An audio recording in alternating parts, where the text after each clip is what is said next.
വിശ്വാസത്തിന് അനുസരണം വരുത്തുക എന്ന് പൗലോസ് പറയുന്നുണ്ട്. റോമാലേഖനം 1-6 16 24. അതായത് ഒരുവന്റെ ദൈവിക വിശ്വാസങ്ങളെ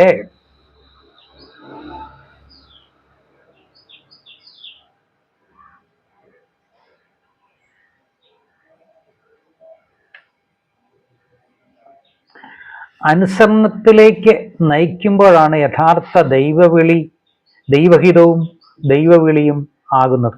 വിശ്വാസത്തിന് അനുസരണം വരുത്തേണ്ടത് തൻ കൃപയും അപ്പോസ്തലത്വവും പ്രാപിച്ച് ദൈവം മനുഷ്യനിൽ നിന്നും എക്കാലവും പ്രതീക്ഷിക്കുന്നതും അനുസരണമാണ്.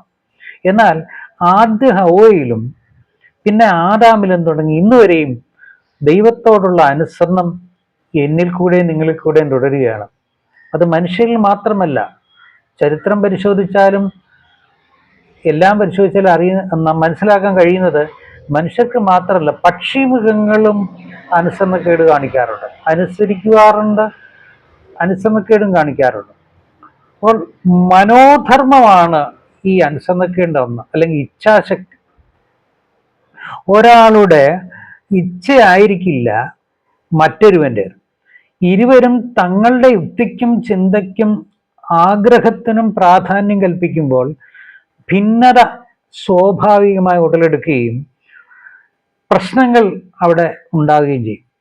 അപ്പോൾ ഒരാൾ മറ്റൊരാളെ അനുസരിക്കാതെ, പ്രത്യേകിച്ചും മോഡേൺ ഫാമിലി ലൈഫിൽ ഏറ്റവും കൂടുതൽ പ്രശ്നങ്ങൾ ഉണ്ടാകുന്നത് ഈ അനുസരണക്കേടാണ്.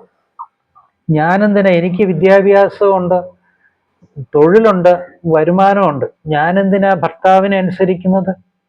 തൻപരിമത്വം കൂടുന്നു. ഭാര്യ ഭർത്താവിന് കീഴടങ്ങിയിരിക്കണമെന്നുള്ളത് അലിഖിത നിയമമായി ശുദ്ധ ബൈബിൾ ആധികാരികമായി വ്യക്തമായി പറയുമ്പോൾ ഇന്നത്തെ സ്ത്രീകൾ തിരിച്ചു ചോദിക്കുന്നത്, ഞങ്ങൾ എന്തിനാണ് പുരുഷന് കീഴ്പ്പെടുന്നത്? പക്ഷെ ഇവിടെ കീഴ്പ്പെടുക എന്ന് വെച്ച് കഴിഞ്ഞാൽ പുരുഷനെന്നല്ല അർത്ഥം, മറിച്ച് ഭർത്താവിന് കീഴടങ്ങിയിരിക്കണം. ഭർത്താവിന് കീഴടങ്ങാത്ത ഒരു സ്ത്രീ ദൈവത്തിന് എങ്ങനെ കീഴടങ്ങും? ഭർത്താവിനെ അനുസരിക്കാത്തൊരു സ്ത്രീ തൊഴിൽ രംഗത്ത് എങ്ങനെ അനുസരിക്കും? ഭർത്താവിനെ അനുസരിക്കാത്ത സ്ത്രീയെ കണ്ടിട്ട് അവരുടെ മക്കൾ മാതാവിനെ എങ്ങനെ അനുസരിക്കും? സാമൂഹികമായ വിപത്തിൻ്റെ അടിത്തറയാണ് ഈ അനുസരണക്കേടെന്ന് മറക്കരുത്. അതുകൊണ്ട് പ്രിയപ്പെട്ട സഹോദരിമാരെ, ഈ പ്രമാണം ദൈവം നൽകിയ പ്രമാണമാണ്.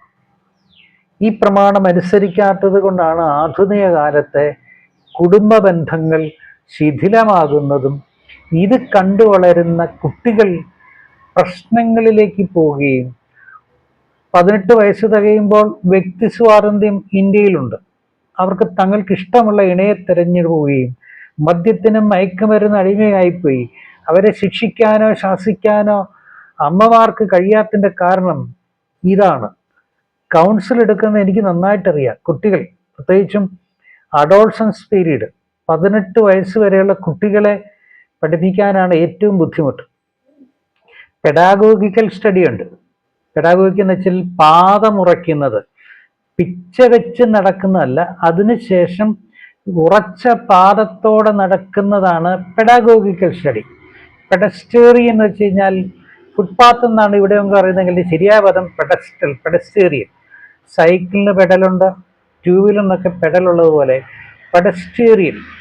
പെഡിക്യൂറിങ്, തണുപ്പ് കാലത്ത്, വിൻ്ററിൽ, മഴക്കാലങ്ങളിലൊക്കെ കാലിനെ സംരക്ഷിക്കുന്നതാണ് ഈ പെഡക്യൂറിങ് എന്ന് പറയുന്നത്. അപ്പോൾ പെഡാഗോഗിക്കൽ സ്റ്റഡി എന്നുണ്ട്, ഈ ആന്ത്രഗോഗിക്കൽ സ്റ്റഡി ഉണ്ട്. കൊച്ചുകുട്ടികളെ പഠിപ്പിക്കാനാണ് ബുദ്ധിമുട്ട്. ആന്ത്രഗോഗിക് എന്ന് വെച്ചാൽ മുതിർന്നവർക്കുള്ള പഠനം. അപ്പൊ 18 വയസ്സ് വരെ വരുന്ന കുട്ടികളെ ഈ തരത്തിലുള്ള ആൺകുട്ടികളെയും പെൺകുട്ടികളെയും പഠിപ്പിക്കുമ്പോഴാണ് അവർ മറുചോദ്യം ചോദിക്കുകയും 100 ചോദ്യങ്ങൾ ചോദിക്കാൻ കാരണം അവർ ജനിച്ചു വളർന്ന കുടുംബത്തിലെയും സഭകളിലെയും പശ്ചാത്തലങ്ങളും ഈ ദൃശ്യ മണ്ഡലങ്ങളിൽ, അല്ലെങ്കിൽ TV-യിൽ കൂടെയും യൂട്യൂബ് വഴിയും മറ്റ് മൊബൈൽ വഴിയും കാണുകയും കേൾക്കുകയും ചെയ്യുന്ന പ്രശ്നങ്ങളാണ് അവരെ കലുഷിതാവസ്ഥയിലേക്ക് കൊണ്ടുപോകുമ്പോൾ അവരെങ്ങനെ അനുസരിക്കും? യഥാ രാജ തഥാ പ്രജ എന്ന ഒരു പഴമൊഴി യഹസ്കേൽ പ്രവാചകന്റെ പുസ്തകത്തിലുണ്ട്. അത് അക്കാലത്ത് അവിടെ ഉണ്ടായിരുന്നതാണ്. അത് തന്നെ നമ്മുടെ നാട്ടിലും ഇല്ലേ? ഉണ്ടല്ലോ, പല ഭാഷകളിലുണ്ട്. എന്തുകൊണ്ടാണ് ഭാഷയിലെ പ്രയോഗം? മുതിർന്നവരായ നാം, അധ്യാപകർ വിദ്യാർത്ഥികളുടെ മുമ്പിൽ പക്വതയും പാകതയുള്ളവരായിരിക്കണം. മാതാപിതാക്കൾ മക്കൾക്ക് മാതൃകയായിരിക്കണം. ആടുകൾക്ക് ഇടയൻ മാതൃകയായിരിക്കണം. സാമൂഹിക ബന്ധത്തിൽ നാം ഓരോരുത്തരും നമ്മുടേതായ അനുസരണവും അതെല്ലാം പാലിക്കുമ്പോഴാണ് സാമൂഹികമായ ഒരു പുരോഗതി ഉണ്ടാകാൻ കാരണം. അപ്പോൾ ഇച്ഛാശക്തി അത് നല്ല ഭാഗമാണ്. ഭിന്നതയുടെ കാര്യം ഞാൻ ഓർപ്പിച്ചു. എന്നാൽ അതിൽ ഒരാൾ തൻ്റെ ഇച്ഛാശക്തി അല്ലെങ്കിൽ ആഗ്രഹത്തെ, തീരുമാനത്തെ ഉപേക്ഷിക്കുകയും അപരൻ്റെ ആശയത്തോട് യോജിക്കുകയും എന്നാണ് കീഴടങ്ങുക എന്ന അനുസരണം. ഞാൻ വീണ്ടും ആവർത്തിക്കട്ടെ പ്രിയപ്പെട്ട സഹോദരന്മാരെ, ഭർത്താവ് പറയുന്ന എന്താണെന്നും അദ്ദേഹത്തിൻ്റെ ആശയം എന്താണെന്നും തിരിച്ചറിയുക. ഒരാഗ്രഹം പറയുന്നതോ ആഗ്രഹം ആവശ്യപ്പെടുന്നതോ തെറ്റോ പാപമല്ല, അത് മനുഷ്യ സഹജമാണ്. എന്നാൽ എൻ്റെ ആഗ്രഹം ശരിയാണ്, അത് വാങ്ങാൻ ഇപ്പം സാധ്യമല്ല, എൻ്റെ കയ്യിൽ വരുമാനമില്ല, അല്ലെങ്കിൽ ഇന്നിന്ന പ്രശ്നങ്ങളുള്ളതുകൊണ്ട് നമുക്കത് തൽക്കാലം അത് പോസ്റ്റ്പോൺ മാറ്റിവെക്കാം എന്ന് പറയുമ്പോൾ ഭർത്താവ് പറയുന്ന ആശയത്തെ അത് ഗ്രഹിച്ച് പിന്താങ്ങി സത്യമാണെന്ന് മനസ്സിലാക്കുമ്പോഴും തിരിച്ചും ഇങ്ങനെ ഒരാളുടെ ഇച്ഛാശക്തിയെയും പ്രാധാന്യത്തെയും കണക്കിലെടുത്ത് അത് തൽക്കാലം അത് സഹിക്കാനും മാറ്റിവെക്കാനും കഴിയുന്നതാണ് അനുസരണം എന്നത്. എന്നാൽ നിങ്ങൾ മനസ്സ് വെച്ച് കേട്ടനുസരിച്ചാൽ അനുഗ്രഹം പ്രാപിക്കാൻ യെശയ്യാ വാക്യമുണ്ട്.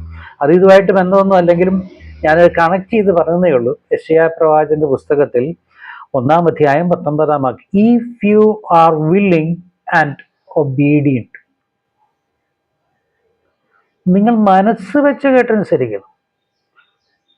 അത് രാഷ്ട്രീയപരമായും സാമൂഹികപരമായും ദൈവവും ഇസ്രായേൽ ജനവുമായിട്ടുള്ള ബന്ധമാണെങ്കിലും ഞാനത് കണക്ട് ചെയ്യാൻ കാരണം നമ്മുടെ ആധുനിക ജീവിതത്തിലും ഇതൊക്കെ ഇല്ലേ. ഞാനിപ്പം പറയുന്നത്, ഒരു ഇടയൻ പറയുന്നത് വിശ്വാസികൾക്ക് ഇഷ്ടമില്ലെങ്കിലും പാസ്റ്റർ പറഞ്ഞതല്ലേ ചെയ്തേക്കാം, ഇല്ലെങ്കിൽ പിന്നെ അങ്ങേർക്ക് മുഷിച്ചിലുണ്ടാകാം. ഭാര്യ പറയും, അങ്ങേര് പറഞ്ഞത് ഇപ്പം ചെയ്യാൻ എനിക്ക് മനസ്സൊന്നുമില്ല, എന്നാൽ പിന്നെ അങ്ങ് ചെയ്തേക്കാം, ഇനി വന്നിട്ട് ഇവിടെ പ്രശ്നം ഉണ്ടാക്കണ്ട. ഇങ്ങനെ അത് മനസ്സോടെ ചെയ്യുന്നതല്ല അനുസരണം. അത് അനുസരണമല്ല. ഇഷ്ടമില്ലാതെ ചെയ്യുന്നത് അനുസരണമല്ല പ്രിയപ്പെട്ടവരെ.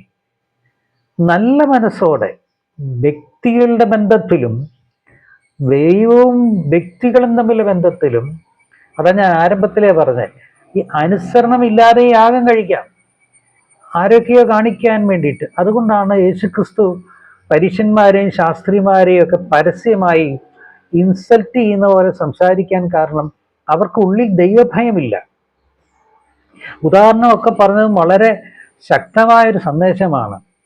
ഒട്ടകം സൂചിക്കുഴയിൽ കൂടെ ഒരിക്കലും കടക്കുകയില്ല.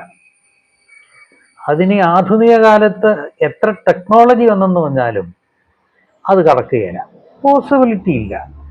അതുപോലെ ദൈവത്തിനോട് താല്പര്യമൊന്നുമില്ല. ഞാൻ ന്യായപ്രമാണം പാലിക്കാതിരുന്നാൽ സ്വർഗരാജ്യം നഷ്ടപ്പെടുമല്ലോ എന്ന ഭയത്തിൽ ചെയ്യുന്നതാണ്. അതുകൊണ്ടാണ് ക്രിസ്തു പറഞ്ഞത്, ശാസ്ത്രിമാരായുള്ളവരെ നിങ്ങൾക്ക് കഷ്ടം, പരീശന്മാരെ നിങ്ങൾക്ക് അയ്യോ കഷ്ടം, നിങ്ങൾ കിണ്ടികിണ്ണങ്ങളുടെ പുറം മാത്രം വെടിപ്പാക്കുകയും സാമൂഹികമായി നിങ്ങൾ ഉന്നമനം പ്രാപിച്ചവരായി തോന്നുന്നുവെങ്കിലും നിങ്ങളുടെ ഉള്ളിൽ ദൈവമായിട്ട് ബന്ധമില്ല, ദൈവത്തെ ഭയമില്ല. ഇടയ്ക്ക് ഞാൻ ഓർപ്പിച്ചു, ഭയത്തിൽ നിന്നുണ്ടാകുന്ന അനുസരണവും സ്വാധീന നിമിത്തം. ഞാനും നിങ്ങളൊക്കെ വണ്ടി ഓടിക്കുന്നവരാണ്. ട്രാഫിക് നിയമങ്ങൾ പാലിക്കുന്നത് നമുക്ക് രാജ്യത്തോടുള്ള താല്പര്യം കൊണ്ടൊന്നുമല്ല, മറിച്ച് ഫൈൻ അടിക്കുമെന്ന ഭയത്തിലാണ്. അല്ല, ഞാൻ ഹെൽമറ്റ് ഉപയോഗിക്കുന്നത്, ഇനിയും കോടതിയും പോലീസും പറയുകയാണ് ഈ കേരളത്തിലെ 2 വീലർ ഓടിക്കുന്നവരാരും ഇനി ഹെൽമറ്റ് വെക്കണമെന്ന് പറഞ്ഞാൽ ഞാൻ വെക്കും. കാരണം എൻ്റെ തലയെ സംരക്ഷിക്കേണ്ടത് എൻ്റെ ഉത്തരവാദിത്തമാണ്. ഓരോ ദിവസവും റോഡിൻ്റെ വീതിയല്ല കൂടുന്നത്, മറിച്ച് വാഹനങ്ങളുടെ ബാഹുല്യം കൂടുമ്പോൾ അപകടങ്ങൾ ഉണ്ടാകാൻ സാധ്യതയുള്ളതുകൊണ്ട് നിയമം മൂലം അനുകൂലമാക്കിയാലും ശരി, ഞാൻ 2 വീലർ ഓടിക്കുമ്പോൾ ഹെൽമറ്റ് വെക്കും. അതുപോലെ സീറ്റ് ബെൽറ്റ് ഇല്ലേലും കുഴപ്പമില്ല കേട്ടോ, സാർ ഓടിച്ചോളാൻ പറഞ്ഞാലും ഞാൻ സീറ്റ് ബെൽറ്റ് ഇടും. കാരണം എൻ്റെ ശരീരത്തെ സൂക്ഷിക്കേണ്ടത് എൻ്റെ ഉത്തരവാദിത്വമാണ്. അതുകൊണ്ട് പ്രിയപ്പെട്ടവരെ, ദൈവം കൽപ്പനയായി തന്നത് കൊണ്ട് മാത്രം നിങ്ങൾ ഭയപ്പെട്ട് അനുസരിക്കണ്ട. മനുഷ്യരുടെ മുമ്പിൽ അത് അനുസരണമായി തോന്നുമെങ്കിലും ദൈവം മുൻപാകെ അത് അനുസരണമല്ല, അനുസരണക്കേടാണെന്ന് മനസ്സിലാക്കുക. ഇന്ന് പലരും ചെയ്യുന്ന അതല്ലേ, ഞായോ ഇന്ന് ഞായറാഴ്ചയാ, ദൈവമേ സഹായത്തിന് പോയില്ലേ, പാസ്റ്റർ എന്നാ പറയും, ചോ ദൈവം എന്നാൽ ശിക്ഷിക്കുവോ? ദൈവം ശിക്ഷിക്കുകയല്ല. ഞാൻ എൻ്റെ മുൻ എപ്പിസോഡുകളിൽ ഇടയ്ക്കൊന്ന് പറയട്ടെ, എനിക്കൊരു ചെറിയ യൂട്യൂബ് ഉണ്ട്, ചാനൽ ആംനോസ, അതിൽ ലാസ്റ്റ് കാണിക്കാം. താല്പര്യമുള്ളവർക്ക് അത് നോക്കുക. വ്യത്യസ്തമായ സൈക്കോളജിയും, റിലീജിയൻ സൈക്കോളജിയും, ഫിലോസഫിയും, പെഡഗോഗിക് സ്റ്റഡിയും, അതുപോലെ ഫാമിലി, പ്രീ മാരിറ്റൽ, മാരിറ്റൽ കൗൺസിലിങ്ങും, വ്യത്യസ്തമായ പഠനങ്ങളും, ഹിസ്റ്ററിയും, കേരള ഹിസ്റ്ററി, വേൾഡ് ഹിസ്റ്ററി എന്ന് വേണ്ട പല കാര്യങ്ങൾ അതിനകത്തുണ്ട്. ഞാൻ അതിൽ ഓർപ്പിച്ചിട്ടുണ്ട്, നമ്മൾ ഭയത്തിൻ്റെ പേരിലല്ല അനുസരിച്ച്, മറ്റുള്ളവരെ കാണിക്കാനല്ല, മറിച്ച് ദൈവവചനത്തിൽ അങ്ങനെ സംഗീതത്തിൽ എഴുതിയിട്ടുണ്ട്, മനുഷ്യപുത്രന്മാരെ യഹോവയ്ക്ക് കൊടുപ്പിൻ. യഹോവയ്ക്ക് അവന്റെ ശക്തിയല്ല കൊടുക്കേണ്ടത്, അവന്റെ ശക്തി നമ്മുടെ കയ്യിലല്ല. നമ്മുടെ ശക്തിയും ദൈവത്തിന് വേണ്ട. ഈ ലോകത്തിൽ ഇപ്പോൾ 716 കോടിയോളം ഉണ്ടാകും, ചിലപ്പോൾ അതിൽ കൂടുതലായിരിക്കാം. ഈ ഇത്രയും കോടി ജനങ്ങളിൽ 20-22% നിരീശ്വരവാദികളാണ്. ആരുമായിട്ട് ഇനി എല്ലാവരും ചേർന്ന്, ലോകത്തിലെ ആബാലവൃദ്ധം ജനവും ചേർന്ന് ഒരു ഞായറാഴ്ച ദൈവത്തെ ആരാധിച്ചില്ല എന്ന് കണ്ട് തമ്പുരാന് യാതൊരു ടെൻഷൻ ഉണ്ടാകത്തില്ല. ഇതാ ഗബ്രിയേലെ ഗബ്രിയേലിനെ മീഖായിലെ വിളിച്ചേച്ച് പെട്ടെന്ന് ഭൂമിയിലേക്ക് ചെല്ല്, അതൊക്കെ ആരും ആരാധിക്കുന്നുമില്ല, അതെ വർഷിപ്പോ ഒന്നും നടത്തുന്നില്ല, പ്രാർത്ഥിക്കുന്നില്ല, ഉപസിക്കുന്നില്ല. ആ പ്രശ്നമാണ്. ദൈവത്തിന് ഒരു പ്രശ്നവും ഇല്ല. ഞാനും നിങ്ങൾ ആരാധിച്ചാലും ഇല്ലെങ്കിലും ദൈവത്തിന് പ്രശ്നമില്ല. പെന്തക്കോസ്ത് സഭാവിശ്വാസികളോട് പറയട്ടെ, വളരെ താഴ്മയും വിനയായിട്ട്, നിങ്ങൾ വെറുതെ ഒച്ച വെച്ചോണ്ടോ ബഹളം വെച്ചോണ്ടോ ദൈവത്തിൻ്റെ മഹത്വം കൂടുകയോ കുറയുകയോ ചെയ്യുകയില്ല. ദൈവത്തിൻ്റെ മഹത്വം സ്ഥിരമായതും ശാശ്വതമായതുമാണ്. ദൈവത്തിൻ്റെ അപ്രമേയത്തെ കുറയ്ക്കാനോ കൂട്ടാനോ, മഹത്വം കൂട്ടാനോ കുറയ്ക്കാനോ ഇരിക്കോ നിങ്ങൾക്ക് കഴിയില്ല. അതുകൊണ്ട് നമ്മൾ ആരാധിക്കാത്തത് കൊണ്ട് ദൈവം അസഹിഷ്ണുത ഉണ്ടാകുകയില്ല. നമ്മൾ പാട്ട് പാടാതിരുന്നുകൊണ്ട് ദൈവം ഉറങ്ങിപ്പോകത്തില്ല. നമ്മൾ സങ്കീർത്തനം വായിക്കാത്തതുകൊണ്ട് ദൈവം ദുഃഖിക്കത്തില്ല. നമ്മൾ ഇതുപോലെ പ്രസംഗിക്കാത്തതുകൊണ്ട് ദൈവം വിഷമിക്കത്തുമില്ല. പ്രിയപ്പെട്ടവരെ, ദൈവത്തിൻ്റെ ശക്തിയാണ് നമുക്ക് വേണ്ടത്, നമ്മുടെ ശക്തിയല്ല. ദൈവം പണം സൃഷ്ടിച്ചിട്ടില്ല, ദശാംശം പുതിയ വിശ്വാസിക്ക് ആവശ്യമില്ല. ഇതിനെക്കുറിച്ചൊക്കെ പുറകാലെ എൻ്റെ എപ്പിസോഡിൽ വരും, അവിടെ ശ്രദ്ധിക്കണമേ. അതുകൊണ്ട് ഭയപ്പെടുത്തി മര്യാദയ്ക്ക് തന്നെ അനുസരിച്ചില്ലെങ്കിൽ ഞാൻ നിന്നെ നരകക്കുഴിയിൽ ഇടുവിടാന്നൊന്നും ദൈവം പറഞ്ഞിട്ടില്ല.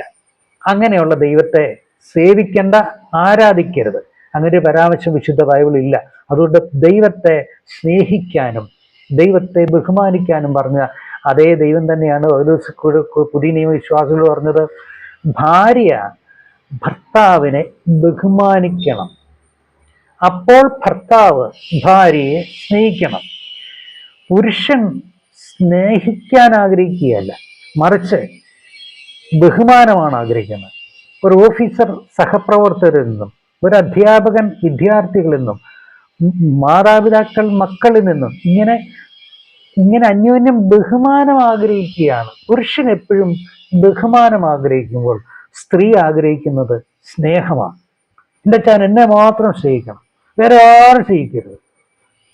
ഏകപക്ഷീയമായാലും അല്ലെങ്കിൽ ശരി. അപ്പോൾ നാം ദൈവത്തെ സ്നേഹിക്കുമ്പോൾ, ദൈവത്തെ ബഹുമാനിക്കുമ്പോൾ, മറിച്ച് അവൻ നമ്മളെ സ്നേഹിക്കുകയും മകനെ എന്നും മകളെ എന്നും വിളിച്ച് ആർദ്രമായ സ്നേഹത്തിൽ കൂടെ നമ്മളെ വഴി നടത്തി നിത്യതയിലെത്തിക്കുന്നതാണ്. നമ്മുടെ ടോപ്പിക്ക് മറക്കരുത്, അനുസരണമാണ്. അപ്പോൾ എന്താണ് അനുസരണക്കേടിനുള്ള കാരണങ്ങൾ, അതുകൂടെ നമുക്ക് നോക്കാം. അനുസരണത്തെക്കുറിച്ചാണ് അല്പമായി നമ്മൾ ചിന്തിച്ചത്. അപ്പോൾ അനുസരണക്കേടിനുള്ള കാരണം വേണ്ടേ? ഒന്ന്, അനുസരണക്കേടിന്റെ മൂല്യ കാരണം വ്യക്തികളുടെ സ്വാർത്ഥതയാണ്. ശ്രദ്ധിക്കണമേ, അനുസരണക്കേട് അത് സാമൂഹ്യമായ ശരി, കുടുംബപരമായ ശരി, രാഷ്ട്രീയപരമായ ശരി, ഏത് മേഖലയിലാണ് ശരി, അനുസരണക്കേടിൻ്റെ മുഖ്യ കാരണം എന്നത് സ്വാർത്ഥത വ്യക്തികളുടെ.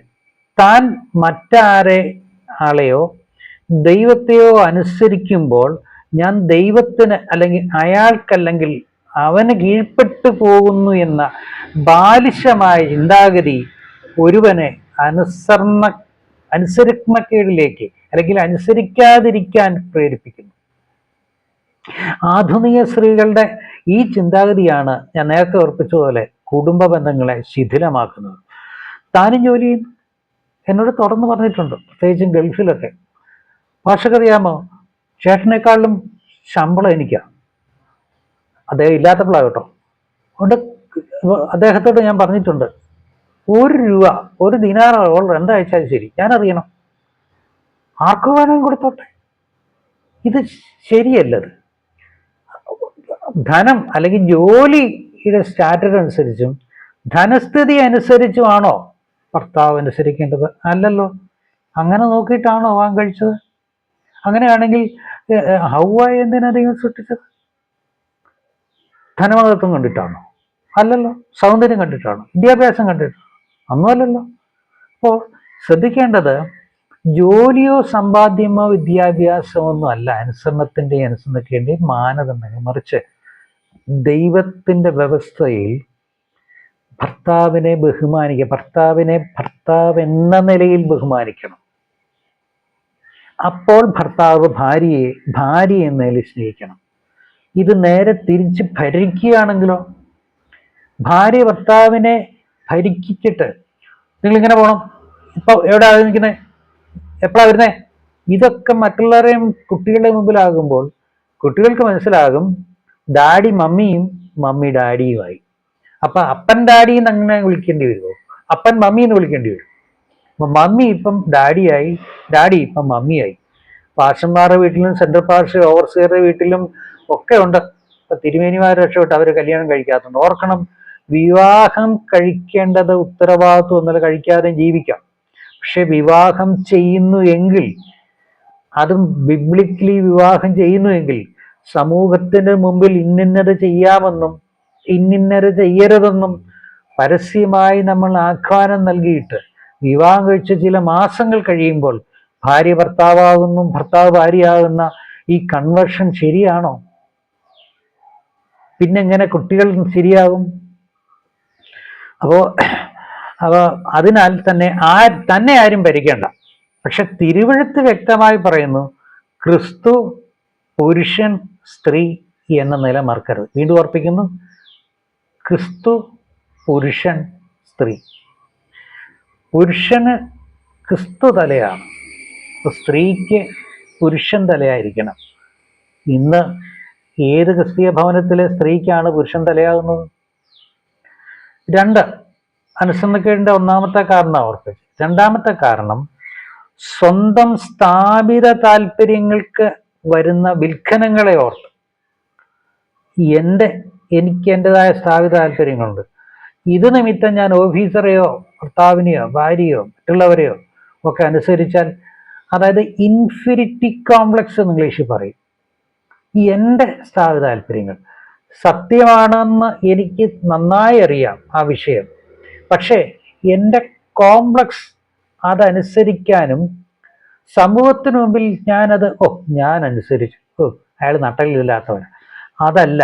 ഈ സ്ഥാപിത താല്പര്യങ്ങൾ വിൽഖനങ്ങൾ ഉണ്ടാകുമെന്ന യഹൂദന്മാർ ദൈവം അവർക്ക് നൽകിയ 10 ന്യായപ്രമാണങ്ങളെ വലിച്ചു നീട്ടി 613 നിയമങ്ങളാക്കി തങ്ങളുടെ ഇഷ്ടപ്രകാരം മാറ്റി.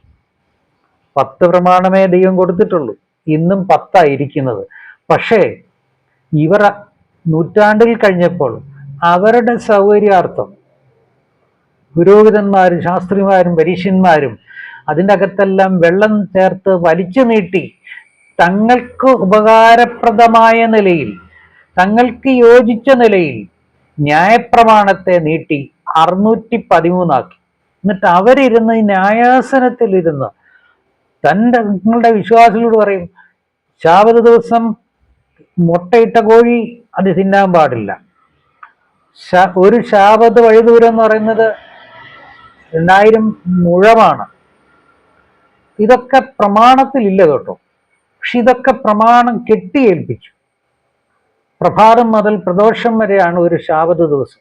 ഇപ്പൊ വെള്ളിയാഴ്ച വൈകിട്ട് ഉള്ള പാത്രങ്ങളെല്ലാം കഴുകി വൃത്തിയാക്കണം എന്നാണ്, അതാണ് ശവക്കല്ലറെ തുടരുത്, ശവത്താൽ അശുദ്ധമാക്കുന്നത് പറഞ്ഞിരിക്കുന്നെങ്കിലും ആവശ്യമില്ലാത്ത കൂട്ടിച്ചേർക്കലുകളെ നടത്തി യഹൂദ സാധാരണക്കാരെ ദൈവത്തിൽ നിന്നും മാറ്റിയത് കൊണ്ടാണ് യേശുക്രിസ്തു പറഞ്ഞത്, നിങ്ങൾ കിണ്ടികിണ്ണങ്ങളുടെ പുറം വെടിപ്പാക്കുന്നു.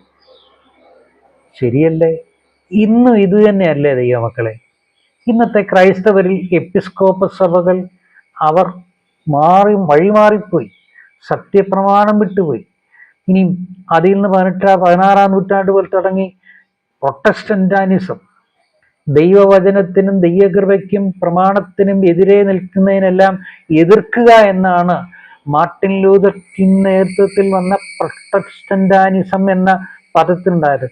ലജ്ജാകരമായി പറയട്ടെ, ദൈവപ്രമാണത്തിനും ദൈവകൃപയ്ക്കും എതിരായി തന്നെ ഇന്ന് പ്രൊട്ടസ്റ്റന്റ് സഭകൾ, ഈവൻ പെന്തക്കോസ്തുകാരുൾപ്പെടെ പോകുന്നത്.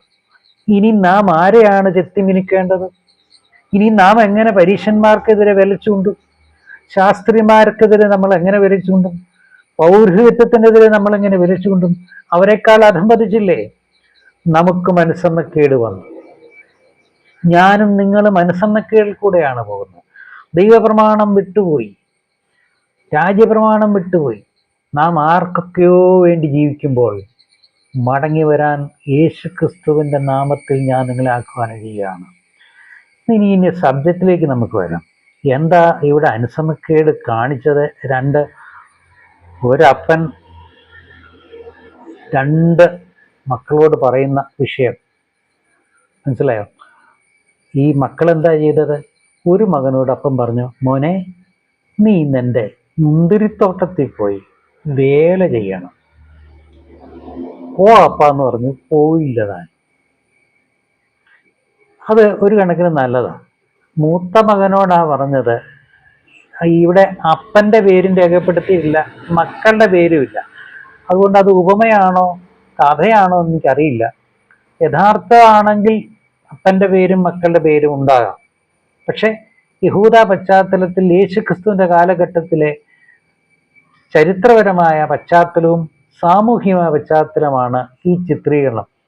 അപ്പൻ തൻ്റെ മക്കളോട്, മുന്തിരിത്തോട്ടം എന്ന് പറയുമ്പം 5 സെന്റും 10 സെന്റിലല്ല എന്ന് കേൾക്കാമെന്ന് ഓർക്കണം, വലിയ തോട്ടം. മൂത്ത മകനോട് അപ്പം പറഞ്ഞു, മോനെ ഇന്ന് നീ എൻ്റെ തോട്ടത്തിൽ പോയി വേല ചെയ്യണം, പോകാമെന്ന് പറഞ്ഞു. അപ്പം അപ്പൻ ചിന്തിച്ചെന്നാന്നറിയോ? നല്ല മകൻ, തീർച്ചയായിട്ടും യഹൂദനൻസ് കൊടുത്ത പ്രമാണം അനുസരിച്ച് മൂത്ത മകന് ഇരട്ടി ഓഹരിക്ക് അവകാശമുണ്ട്. നിശ്ചയമായിട്ടും ഞാൻ അവന് ഇരട്ടി ഓഹരി തന്നെ കൊടുക്കും. മനസ്സ് സന്തോഷത്തോടെ അപ്പം വീട്ടിൽ പോയി. പക്ഷെ അവൻ പോയില്ല. ഇതിൻ്റെ പേര് വിശ്വാസവഞ്ചന, ചതിവ്, അനുസരണക്കേട്. ഇന്ത്യൻ പീനൽ കോഡ് അനുസരിച്ച് ഇതെല്ലാം ശിക്ഷാവിധിക്ക് അവൻ അർഹനാണ്. പക്ഷെ ഇളയവനോടും ഇതേ കാര്യം തന്നെ ഓർപ്പിക്കുന്നു. പക്ഷെ പോകുകയില്ലെന്ന് പറഞ്ഞു. എൻ്റെ ശൈലി പറഞ്ഞ അപ്പം എനിക്കിപ്പം സൗകര്യമില്ല, മനസ്സില്ല. പക്ഷേ അവൻ അനുദപിച്ചു പോയി. ഇതിൻ്റെ 2 വശം ഞാൻ 2 രീതിയിലാണ് പറയുന്നത് കേട്ടോ. ഇവിടെ മൂത്തവനും ഇളയവനും എന്നുള്ളത് പറയുന്നത്, മൂത്തവൻ അനുദപിക്കുന്നു, ഇളയവൻ അനുഭവിക്കുന്നില്ല. ഇവിടെ മൂത്തത് ഇളയെന്നുള്ളതല്ല, സാരാംശം മനസ്സിലാക്കുക, ടോപ്പിക്ക് മനസ്സിലാക്കുക. പക്ഷെ ഒരുവൻ അനുദപിച്ചത് എന്താന്ന് ചോദിച്ചാൽ, അനുദപിച്ച് വരുമ്പോൾ എനിക്ക് ഇരട്ടി ഓഹരി കിട്ടും എന്ന ഭൗതികപരമായ ചിന്തയാണ് ഒരുവനെ അനുദപിച്ചത്. മറ്റൊരുവൻ അനുഭവിച്ചില്ല. ഇവിടെയാണ് നമ്മുടെ സബ്ജക്റ്റ് ഞാനിവിടെ വൈൻഡപ്പ് ചെയ്യുന്നത്. അനുസരണവും അനുസരണക്കേടും. പല പല വിഷയങ്ങളുണ്ട്. ശിക്ഷകളെ ഭയപ്പെടുന്നുകൊണ്ട് അനുസരിക്കുന്നു, പ്രതിഫലം ആഗ്രഹിക്കുന്നതിനാൽ. എനിക്കിന്ന് അപ്പൻ പറഞ്ഞത്, അല്ലെങ്കിൽ ദൈവം പറഞ്ഞത്, അല്ലെങ്കിൽ പാസ്റ്റർ പറഞ്ഞത്, പോലീസ് ഓഫീസർ പറഞ്ഞത് അനുസരിച്ചാൽ എനിക്ക് നന്മ അല്ലെങ്കിൽ പ്രതിഫലം കിട്ടും. അതും തെറ്റല്ല. പക്ഷെ പ്രതിഫലം മാത്രം കാക്ഷിച്ചിട്ട് ദൈവ ന്യായപ്രമാണങ്ങൾ അനുസരിച്ചാണ് യഹൂദന്മാരുടെ തെറ്റാണെന്ന് വിശുദ്ധ ബൈബിൾ അധികാരം ഓർപ്പിക്കുന്നു. ഈ വചനങ്ങളാൽ ദൈവം നിങ്ങളെ സഹായിച്ച് അനുഗ്രഹിക്കട്ടെ. നമ്മുടെ ജീവിതത്തിലെ അനുസരണക്കേട് എന്താണെന്നും അനുസരണം എന്താണെന്നും നമുക്ക് തിരിച്ചറിയാം. കർത്താവിൻ്റെ വരവിനായി നമ്മളെ ഒരുക്കുവാനിടയാകട്ടെ.